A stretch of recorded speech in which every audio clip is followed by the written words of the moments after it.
Hello friends, আমার channel মিষ্টি গ্ল্যাম্পে সবাইকে স্বাগত জানাই।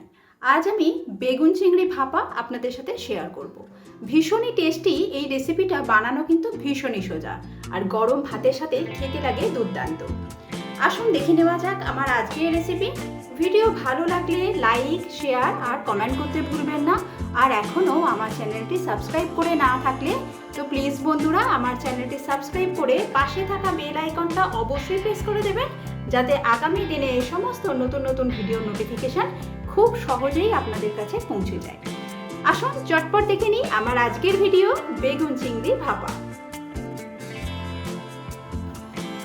বেগুন চিংড়ি ভাপা বানাবার জন্য এখানে আমি বেগুনকে এরকম লম্বা করে কেটে নিয়েছি। একটা বেগুনকে লম্বাভাবে 4 টুকরো করে কেটে নিয়েছি। এরকম আমি এখানে 6 টুকরো বেগুন নিয়েছি। প্রথমে বেগুনের গায়ে সামান্য পরিমাণে নুন আর হলুদ মাখিয়ে নেব।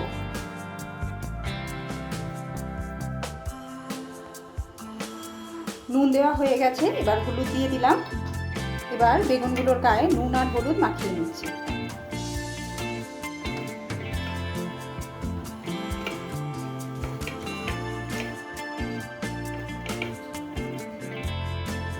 বেগুনের গায়ে নুন হলুদ মাখানো হয়ে গেলে এইভাবে আমি 10 মিনিট রেখে দিচ্ছি। এখানে আমি অল্প কিছু চিংড়ি নিয়ে নিয়েছি, আর চিংড়িগুলোকে আমি ছোট ছোট টুকরো করে কেটে নিয়েছি। দেখেই বুঝতে পারছেন ছোট ছোট টুকরো করে চিংড়িগুলো কেটে নেওয়া আছে। চিংড়িতেও আমি সামান্য একটুখানি নুন আর হলুদ মাখিয়ে নেব।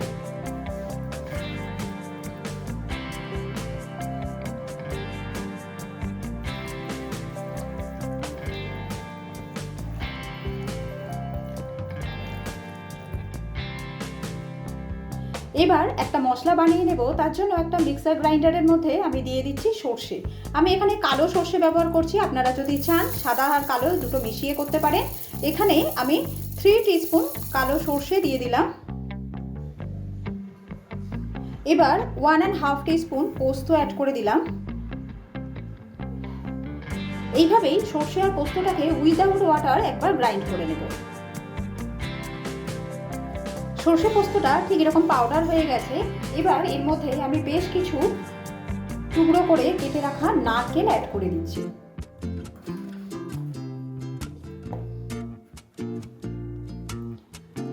নারকেলটা দেবার পর সামান্য পরিমাণ জল দিয়ে এর একটা ফাইন পেস্ট তৈরি করে নিতে হবে।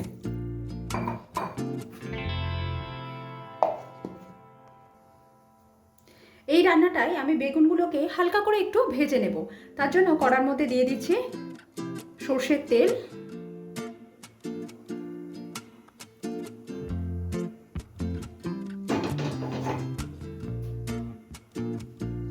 তেল গরম হয়ে গেছে, এবার আমি বেগুনের পিসগুলো ছেড়ে দিচ্ছি।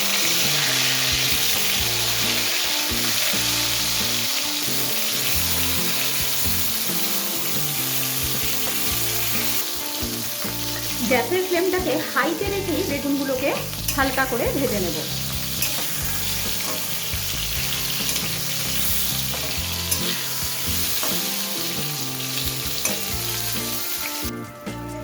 বেগুনগুলো ঠিক এইভাবে হালকা করে ভেজে নেওয়া হয়ে গেছে, এবার তুলে নেব। এবার যে পাত্রের মধ্যে আমি ভাপাটা বসাবো সেই পাত্রের মধ্যে আমি সর্ষে পোস্ত আর নারকেলের পেস্টটা নিয়ে নিলাম। এবার এর মধ্যে আমি পরিমাণ মতো নুন দিয়ে দিচ্ছি, দিয়ে দিচ্ছি হলুদ। এবার অ্যাড করে দিচ্ছি গুঁড়ো লঙ্কা। এবার এতে সামান্য পরিমাণ চিনি অ্যাড করছি স্বাদটাকে ব্যালেন্স করার জন্য।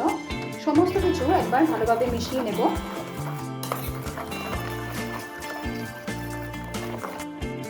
এবার অ্যাড করে দেব ছোট করে টুকরো করে কেটে রাখা চিংড়ি।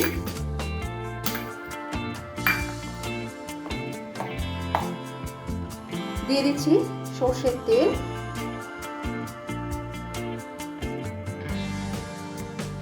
আরও একবার মিশিয়ে নেব।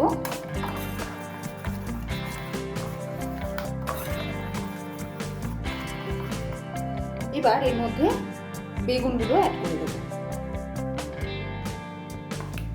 অল্প কিছু দেবার পর মশলাটা এরকমভাবে উপর থেকে একবার দিয়ে দিচ্ছি।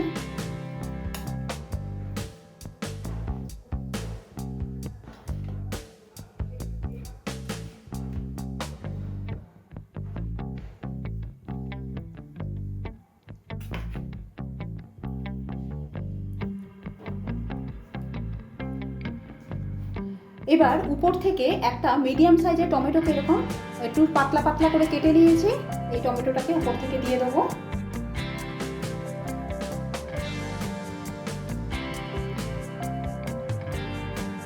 দিয়ে দিচ্ছি বেশ কিছু চিড়ে রাখা কাঁচা লঙ্কা,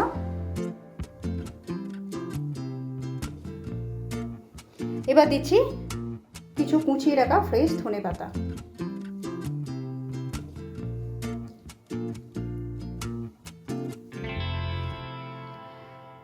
এবার বেগুন ভাপাটা বসাবার জন্য একদম রেডি হয়ে গেছে। এখানে আমি একটা কড়ার মধ্যে এরকম একটা খাবার রাখার স্ট্যান্ড দিয়ে দিলাম। কড়ার মধ্যে নিয়ে নিয়েছি বেশ কিছুটা পরিমাণ জল। এবার জলটাকে একটু গরম হতে দেব।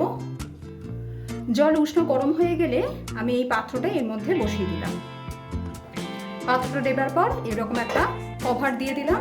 প্রায় 15 মিনিটের মতো আমি এইভাবে এটাকে রান্না করে দেবো। জলটা যখন ফুটে উঠবে বুঝতে পারবো, গ্যাসের ফ্লেমটাকে একটু কমিয়ে দেবো, দিয়ে 15 মিনিট এইভাবে রান্না করবো। 15 মিনিট হয়ে গেছে, এবার আমি গ্যাসের ফ্লেমটাকে অফ করে দিলাম। এখনই কিন্তু ঢাকনা খুলবো না, এইভাবে আরও 5 মিনিট আমি এটাকে রেখে দেবো। তারপর টিফিন বক্সটা যখন ঠান্ডা হবে তারপর খুলবো।